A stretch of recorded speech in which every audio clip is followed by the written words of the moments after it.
হয়ে যাবো। আমরা একটা ক্যাম্পিং স্পট খুঁজছি, সেখানে আগুন জ্বালাবো, রাতটা কাটাবো। আমাদের মনে হয় এখানেই ক্যাম্প করা উচিত। বাকি রাতটা ওরা কাঠ জোগাড় করলো আর ওদের জিনিসপত্রগুলো দেখলো। আমাদের কাছে এখন প্রায় 5 দিনের মতো খাবার রয়েছে, আর রয়েছে 2টো জলের বোতল। এখানে বেশ কিছু জামা কাপড়, ওয়ার্ম জ্যাকেটস রয়েছে, আর বুম, একটা ফায়ার স্টার্টার। দেখা যাক এটা দিয়ে আগুন জ্বালাতে পারি কিনা।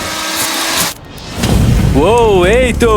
এখন একটু ভালো লাগছে। চলো এই পাইনের ছাল দিয়ে বেড বানাই। এটা অতটা কমফোর্টেবল নয়, কিন্তু অন্তত ঠান্ডা থেকে আমরা বাঁচবো। আমরা বেঁচে আছি। তোমরা প্রথম রাতটা কেমন কাটালে? খুব ঠান্ডা ছিল। 24 ঘন্টা কেটে গেছে আর আমি কিন্তু $10,000 নিয়ে আসিনি। তোমরা জানতে চাইবে না কেন? জিজ্ঞেস তো করতেই হবে, তাই না? ওকে, একবার উপরের দিকে তাকাও। ও মাই গড!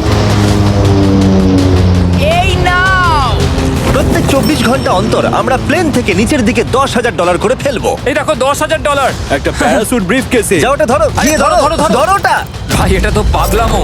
ভাই আমরা এই ভিডিও শেষ হতে হতে বড় লোক হয়ে যাবো। আর ওই টাকাগুলো ছাড়াও আমি তোমাদের একটা ফ্লেয়ার গানও দিচ্ছি। ও, এটা আকাশে শুট করলে এই চ্যালেঞ্জটা শেষ হয়ে যাবে আর তোমরা টাকাগুলো নিয়ে বাড়ি চলে যেতে পারবে। আচ্ছা আমরা এখানে থাকবো কতদিন? 1 বছর মানে 3.6 মিলিয়ন হলে দারুণ হয়। ঠিক আছে, তাহলে আমাদের প্ল্যান 1 বছর থাকা। এটা দুভাগ করে নিচ্ছি, এটা ঠিক আছে। তোমার, এটা আমার। আমরা এখন আর এটা ফায়ার করতে পারবো না। কিন্তু ভিডিওতে পরের দিকে ওদের প্ল্যান ঠিক মতো কাজ করলো না। আমার আর ভালো লাগছে না, আমাকে ফ্লেয়ার গানটা চুরি করতেই হবে। এটাকে যদি আমি শুট করি তাহলে আমি বাড়ি ফিরতে পারবো। তুমি যদি এই ফ্লেয়ারটা ফায়ার করো তাহলে আমি কিন্তু তোমাকে শেষ করে দেবো।